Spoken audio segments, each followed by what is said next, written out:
mradi huu wa Nyota, kwa kimombo National Youth Opportunities Towards Advancement, ni mradi wa kuwezesha vijana wa taifa letu la Kenya.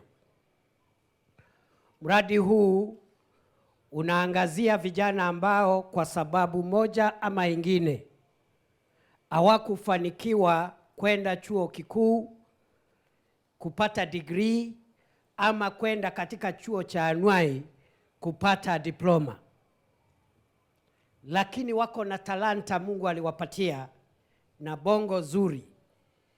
Wengine labda hawakwenda chuo kikuu ama chuo cha anuai kwa sababu ya ukosefu wa karo ama kwa sababu nyingine, lakini wako na bongo zuri na talanta ya kufanya biashara. Hao ndio huu mradi unalenga wafaidike kama vile wale vijana ambao wamefaulu katika mambo ya masomo ya juu wanafaidika.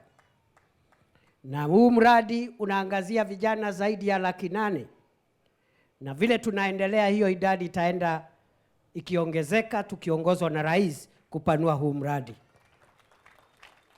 Huu mradi vile vile uko na malengo yake.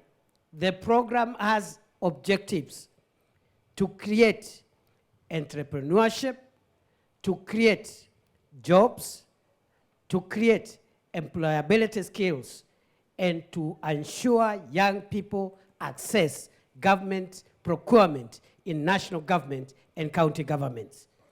Malengo ya mradi ni kuhakikisha kwamba tunaongeza nafasi ya kazi kwa vijana, tunaongeza nafasi ya ajira, tunaongeza ile utaalamu wa vijana, na pia kuwapatia nafasi katika mambo ya kupata kandarasi kufanya biashara na serikali kuu na serikali za county.